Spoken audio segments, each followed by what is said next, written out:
भगवान बुद्ध की विख्याति जब दूर दूर तक फैल चुकी थी तो लोग उनके पास दूर दूर से अनेकों प्रश्न लेकर आया करते थे और कोई लोग तो भगवान बुद्ध से सीधा सीधा उत्तर चाहते थे इस पेचीदा प्रश्न का कि भगवान है या नहीं, आत्मा है या नहीं। और भगवान बुद्ध हर बार इस प्रश्न का उत्तर अलग अलग तरीके से दिया करते थे, परंतु कभी भी भगवान बुद्ध ने अपने उत्तर का स्पष्टीकरण नहीं दिया था।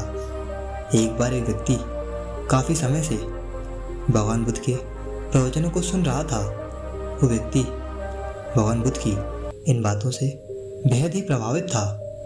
उसको लगता था कि बुद्ध सच में ज्ञानी पुरुष हैं। ये व्यक्ति भगवान को खूब मानता था, भगवान की खूब पूजा पाठ किया करता था। भगवान की सेवा में उसने अपना सारा जीवन व्यतीत कर दिया था। ये व्यक्ति भगवान बुद्ध के पास काफ़ी देर बैठा रहा। अंत में जब सब चले गए तो इसने अपनी चुप्पी तोड़ी और बुद्ध से अकेले में कहा कि आप मेरे एक प्रश्न का समाधान कर दें। आप कृपया करके मुझे बताएं कि भगवान होते हैं या नहीं। भगवान बुद्ध ध्यान साधना से ये जान गए थे कि ये व्यक्ति दिन रात भगवान की पूजा पाठ में लगा रहता है और ये भगवान को मानने वालों में से है। तो बुद्ध व्यक्ति की ओर देखकर मुस्कुराए और बोले, नहीं, भगवान नहीं होते। व्यक्ति सदमे में आ गया। उसको लगा उसने जो भी जीवन भर किया वो तो सब व्यर्थ हो गया। व्यक्ति जानता और मानता था कि बुद्ध कोई साधारण व्यक्ति नहीं है। तो व्यक्ति मुंह लटकाए वहां से चला गया। फिर अगले दिन बुद्ध के पास एक और व्यक्ति आया। इस व्यक्ति ने सारी उम्र पैसे इकट्ठा किए थे। इसने कभी माना ही नहीं कि भगवान भी होते हैं। इसने कई लोगों को भी विश्वास दिला दिया था कि भगवान नहीं होते और शास्त्रार्थ में कई विद्वानों को हरा चुका था और ये प्रूव कर चुका था कि भगवान नहीं है। फिर इसने भी बुद्ध से अकेले में प्रश्न किया, बुद्ध, क्या भगवान होते हैं? बुद्ध, जो पहले से इस व्यक्ति की मनोदशा को जानते थे, व्यक्ति की ओर देखकर मुस्कुराए और बोले, हाँ, भगवान है। इस व्यक्ति को भी सदमा लगा।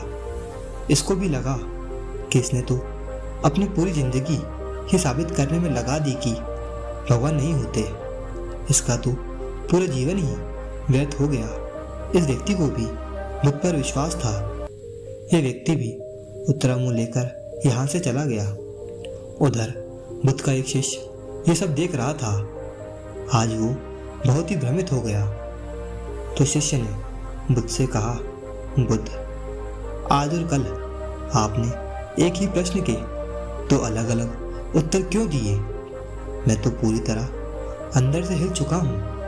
मुझे विश्वास नहीं हो रहा कि आप जैसा सिद्ध पुरुष ऐसा कैसे कर सकता है।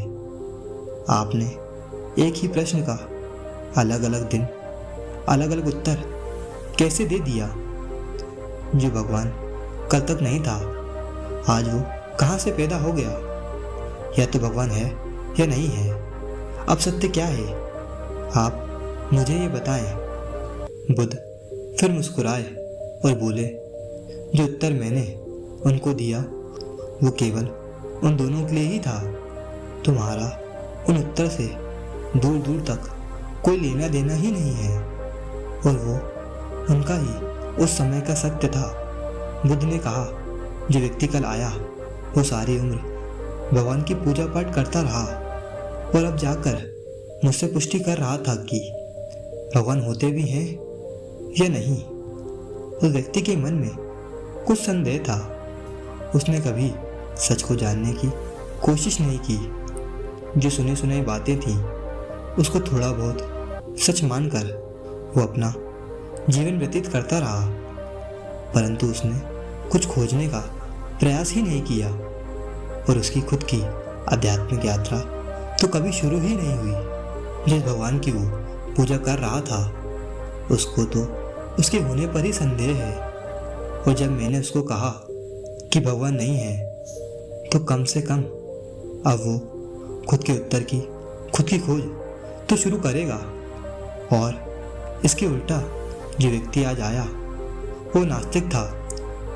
भगवान नहीं है उसका ऐसा मानना था, परंतु उसको भी अपने विश्वास पर संदेह था। तभी तो वो मुझसे पूछ रहा था कि भगवान होते भी हैं या नहीं। उसने भी बिना जाने ही मान लिया कि भगवान नहीं होते। इस कारण उस व्यक्ति की भी आध्यात्मिक यात्रा तो कभी शुरू ही नहीं हुई। अब जब मैंने उसे बोल दिया कि भगवान होते हैं, तो अब वो व्यक्ति सच को जानने की कोशिश खुद से करेगा और उसकी जो आध्यात्मिक यात्रा रुकी हुई थी वो अब शुरू हो जाएगी। और मैंने उन दोनों को वही कहा जो उनके लिए सही था। शिष्य का मन और विचलित हो गया, तो उसने कहा, बुद्ध, मैं आपकी हर बात से सहमत हूँ, परंतु मैं ही नहीं जान पा रहा कि भगवान होते भी हैं या नहीं। कृपया करके मेरे इस प्रश्न का उत्तर हाँ या ना में दें। मैं आप जैसे ज्ञानी की बातों को समझने में समर्थ नहीं हूँ। मेरा प्रश्न आपसे सीधा है कि भगवान है या नहीं, और मैं आपसे सीधे जवाब की ही उपेक्षा रखता हूँ। असल में उस समय ये प्रचलित था कि बुद्ध के जवाब रहस्यों से भरे होते हैं।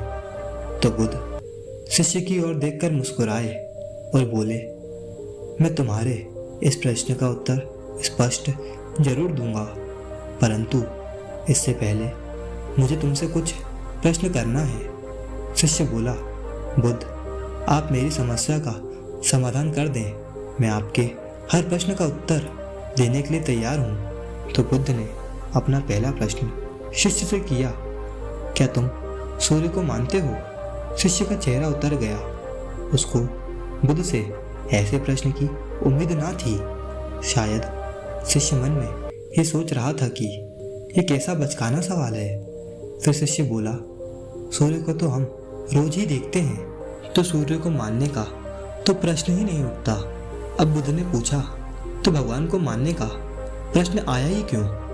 सूर्य साक्षात है तो उसको मानने का प्रश्न नहीं है, तो ईश्वर के बारे में ये प्रश्न क्यों उठता है? और तुम्हें ईश्वर को मानने की आवश्यकता ही क्यों है? मानना है या नहीं, ये तो प्रश्न तभी मन में उत्पन्न होता है जब मन में संदेह हो। ईश्वर सूर्य की तरह आंखों से नहीं देखे जा सकते, और बुद्धि तो उन्हीं बातों को मानती है जो प्रत्यक्ष रूप से दिखते हैं।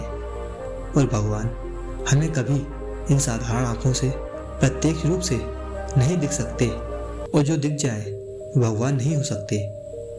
बुद्ध ने कहा कि तुम ईश्वर को मानते हो या नहीं मानते हो, ये तो प्रश्न ही गलत है, और जो प्रश्न ही गलत हो उसका सही उत्तर नहीं दिया जा सकता, क्योंकि गलत प्रश्न का उत्तर भी गलत ही होगा। शिष्य बोला, बुद्ध, आपकी सारी बातें मेरे सिर के ऊपर से निकल रही हैं, कृपया करके सरल शब्दों में कहें। तो बुद्ध बोले, ईश्वर को माना नहीं जा सकता, परंतु ईश्वर को जाना जा सकता है। और अगर तुमने पूछा होता कि मैं ईश्वर को जानना चाहता हूँ, तो मैं तुम्हें मार्ग दिखा सकता था, क्योंकि जिस किसी ने भी ईश्वर को जाना है, उसका स्वाद चखा है, वो किसी दूसरे को इसके बारे में बता नहीं सका। और जब तुम भी ईश्वर का स्वाद चख लोगे तो किसी को बता नहीं पाओगे, परंतु ईश्वर को जानने के बाद तुम दूसरे का मार्गदर्शन कर पाओगे। हम अपना अनुभव किसी को दे तो नहीं सकते, परंतु दूसरे को अनुभव कराने में मदद जरूर कर सकते हैं। मान लो आपने एक स्वादिष्ट फल को चखा, अब आप दूसरे को उस फल का स्वाद बता सकते हो, परंतु जब तक दूसरा व्यक्ति स्वयं उस फल को चख न ले, तब तक वो उस फल के बारे में कुछ नहीं जान सकता। मानने और जानने में बड़ा अंतर है। जानना दिन है, मानना रात है, मानते ही आपके जानने की लालसा खत्म हो जाती है।